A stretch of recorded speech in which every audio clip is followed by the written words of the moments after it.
اکبر الہ آبادی۔ سید اکبر حسین اکبر الہ آبادی جدید اردو شاعری میں ایک اہم اور زندہ روایت کی حیثیت رکھتے ہیں۔ انہوں نے ایک ایسے اسلوب شاعرانہ کی بنیاد ڈالی جس کے موجد و خاتم وہ خود ہی ہیں۔ ان کا کلام لفظی صنعتوں کا اعلیٰ نمونہ ہونے کے باوجود عصری تہذیب و تمدن اور ان ادبی اور معاشرتی رجحان کا آئینہ بردار ہے جو ہندوستان کی مشترکہ تہذیبی قدروں پر مغرب کے اولین اثرات کے نتیجے میں پیدا ہوئے ہیں۔ اکبر الہ آبادی شعر و سخن کا فطری ذوق رکھتے تھے۔ آتش کے شاگرد وحید الہ آبادی سے انہوں نے روزمرہ محاورہ اور فن عروج میں مہارت کے ساتھ رنگینی و شوخی کا فن سیکھا، لیکن بتدریج ان کی شاعری اخلاق، معرفت، فلسفہ اور سیاست کے مسائل و موضوعات کا آئینہ دار بنی۔ اس اعتبار سے ان کی سنجیدہ شاعری بھی قابل قدر اہمیت رکھتی ہے، لیکن ان کی ظریفانہ شاعری نے اس پر پردے ڈال دیے ہیں۔ ان کی سنجیدہ انداز تغزل کی مثالیں دیکھیے۔ ایک نقش نہ تمام پہ عالم کو وجد ہے، کیا پوچھنا ہے آپ کے حسن و جمال کا، ہم آہ بھی کرتے ہیں تو ہو جاتے ہیں بدنام، وہ قتل بھی کرتے ہیں تو چرچا نہیں ہوتا، یہی نظر ہے کہ اٹھتی نہ تھی کسی کی طرف، یہی نظر ہے کہ اب قاتل زمانہ ہے۔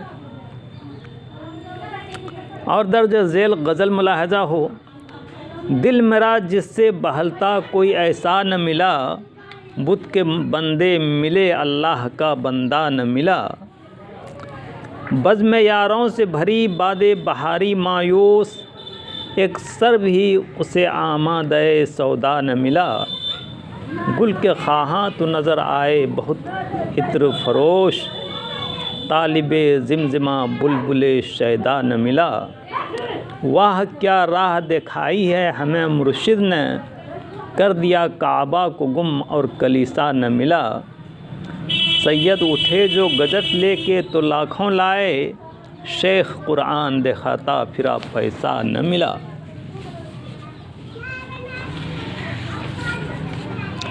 اس غزل کے ابتدائی 3 اشعار اکبر کی سنجیدہ شاعری کی نفیس روایت کے آئینہ دار ہیں، لیکن زمانے نے اس کے آخری شعر کو شہرت دوام سے ہمکنار کر دیا ہے۔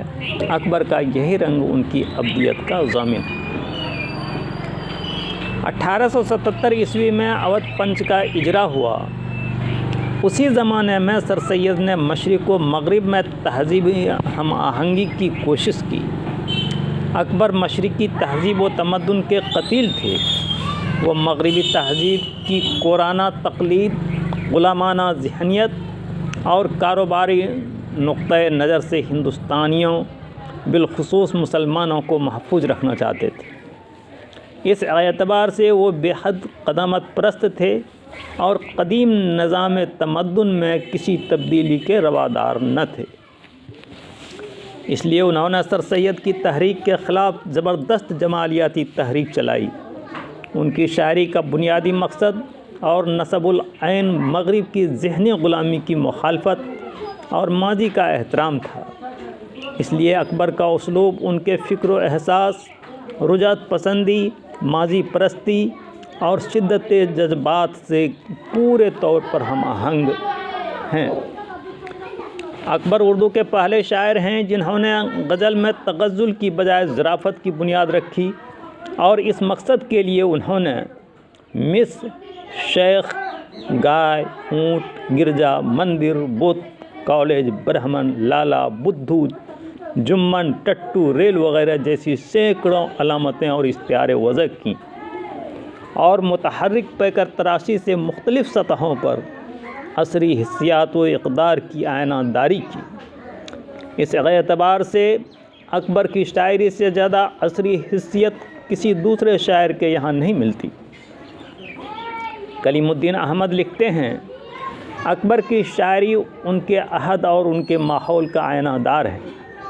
وہ مزید لکھتے ہیں اکبر کی شاعری اپنے عہد کی لاجواب جیتی جاگتی تصویر ہے اور اس عہد کی مختلف کشمکش کو سمجھنے میں مدد دیتی ہے۔ یہ اس کی تاریخی اہمیت ہے۔ اگر اکبر میں شاعرانہ خوبیاں نہ ہوتیں تو بھی ان کی شاعری ان کے عہد کی سماجی تاریخ کی حیثیت سے کافی اہمیت رکھتی۔ اکبر کی شاعری کے سماجی کردار کی اہمیت کا اعتراف ان کے تقریباً تمام نقادوں نے کیا ہے۔ عبد الماجد دریابادی نے اکبر کے زمانی اور مکانی منظر و پس منظر کا جائزہ جامعیت کے ساتھ پیش کیا ہے اور اکبر کی شاعری کے معاشرتی اقدار کی تحسین بھی کی ہے۔ اکبر کے قبل بھی اردو میں طنزیہ شاعری کی روایت موجود تھی۔ جعفر جٹلی کو بقول غلام فرقت کاکوروی اردو کا پہلا غزل گو شاعر تسلیم کیا جاتا ہے، لیکن باضابطہ طور پر سودا نے ہجویہ شاعری کے ذریعے اس طرز شاعری کی روایت کو مستحکم کیا۔ سودا کے بعد نذیر اکبر آبادی اور انشاءاللہ خان انشا نے طنز و ظرافت کی روایت کو زندہ رکھا، لیکن غالب سے اس کو ایک نئی سمت و جہت ملی اور اردو شاعری میں ظرافت نگاری کا دوسرا دور شروع ہوا۔ غالب سے یہ شمع روایت اکبر تک پہنچی اور چونکہ اکبر کا ماحول اس طرز شاعری کے لیے زیادہ سازگار تھا، اس لیے انہوں نے مزاحیہ اور ظریفانہ شاعری کو معراج ارتقاء پر پہنچا دیا۔ اکبر کی شاعری میں ظرافت، طنز، مزاح، ہجو، ہزل، تمسخر، بجلا سنجی، غرض کے مختلف پہلو ملتے ہیں۔ ان تمام ادبی روایتوں کے سہارے اکبر نے اپنے عہد کی جمالیاتی تنقید کی ہے۔ بے پردہ کل جو نظر آئیں چند بیبیاں، اکبر زمین میں غیرت قومی سے گڑ گیا، پوچھا جو ان سے آپ کا پردہ کیا ہوا، کہنے لگیں کہ عقل پہ مردوں کی پڑ گیا۔ اکبر جدید مغربی تعلیم کے مخالف نہ تھے۔ اس طرز تعلیم کی وجہ سے نئی نسل میں قدیم علوم و فنون اور مشرقی تہذیب و تمدن سے جو بیزاری اور گریز کی کیفیت پیدا ہو چلی تھی، وہ اکبر کے لیے سوحان روح تھی۔ انہوں نے بطور خاص پردہ کی حمایت میں بہت کچھ کہا ہے۔ اکبر کی شاعری میں زندگی کے مختلف پہلوؤں اور سماج کے مختلف گوشوں کی مصوری ملتی ہے۔ سر سید کی تحریک خلافت، گاندھی، علی برادران، ہندی اردو کی کشمکش، دیر و حرم کی آویزش، طبقہ متوسط کی بدلتی ہوئی معاشرت، غرض کے کتنی ہی تحریکات و تہذیبی مسائل اکبر کی شاعری میں جمالیاتی مرحلوں سے گزرے ہیں۔ اکبر نے اپنے آرٹ کا جادو جگا کر اردو شاعری کی تاریخ میں گراں بہا سرمایہ کا اضافہ کیا ہے۔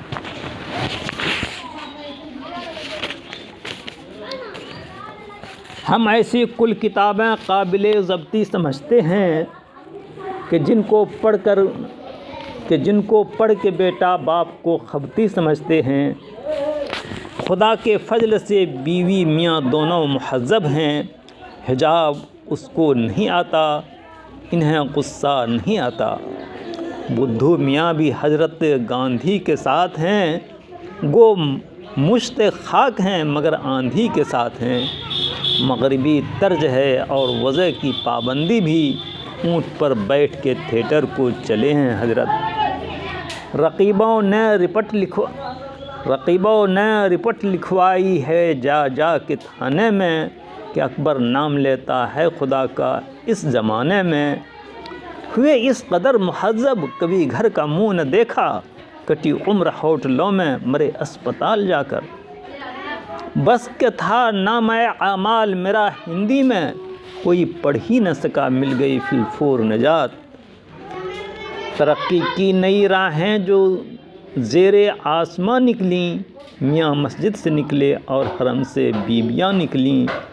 ترقی کی نئی راہیں جو زیر آسماں نکلیں، میاں مسجد سے نکلے اور حرم سے بیبیاں نکلیں۔ میرا ٹٹو زیادہ مشرقی ہے شیخ صاحب سے، کہ وہ موٹر پہ چڑھتے ہیں یہ موٹر سے بھڑکتا ہے۔ انقلاب آیا، نئی دنیا نیا ہنگامہ ہے، شاہ نامہ ہو چکا اب وقت گاندھی نامہ ہے۔ اکبر نے سرکاری ملازمت کی سنگینیوں کے مسائل میں اپنے ضمیر کی آواز کو جمالیاتی خصوصیت کے ساتھ پیش کیا۔ ان کا اجتماعی شعور اردو شاعری میں ایک مضبوط اور مستحکم روایت کا خالق و خاتم ہے۔ انہوں نے طنز و ظرافت کے خطرناک پلسرات پر بھی ثابت قدمی کا مظاہرہ کیا۔ انہوں نے مرزا بچھو بیگ ستم جریف، تربھور ناتھ ہجر، منشی جوالا پرساد برق، احمد علی کسمنڈوی، نواب سید محمد آزاد، رتن ناتھ سروشار، احمد علی شوق اور مرزا سجاد حسین کے ساتھ اودھ پنچ کے نورتن کی حیثیت سے بے مثال اجتہادی عظمت کا ثبوت پیش کیا ہے۔ ڈاکٹر اعجاز حسین لکھتے ہیں، ان کے اجتہاد میں بھی ایک ایسی فرحت بخش شیرینی ہے جو اجتہاد کی تلخی کو مٹا کر کان و دہن کو مزہ دیتی ہے۔ ڈاکٹر وزیر آغا لکھتے ہیں، اکبر الہ آبادی کے عقائد و مقاصد چاہے کچھ بھی کیوں نہ ہو، یہ ایک حقیقت ہے کہ طنز نے مغربی تقلید کی طوفانی رو میں دھیما پن ضرور پیدا کیا ہے۔ محمد حسن فاروقی کی نظر میں اکبر محض بدلتی ہوئی قدروں سے آگے بڑھ کر دائمی قدروں کی طرف دکھائی دیتے ہیں۔ اکبر کی شاعری اپنے موضوعات سے قطع نظر اپنی ادبی اور فنی اور تخلیقی و جمالیاتی نیرنگی و ہمہ گیری کی بنیاد پر ہمیشہ یادگار زمانہ رہے گی۔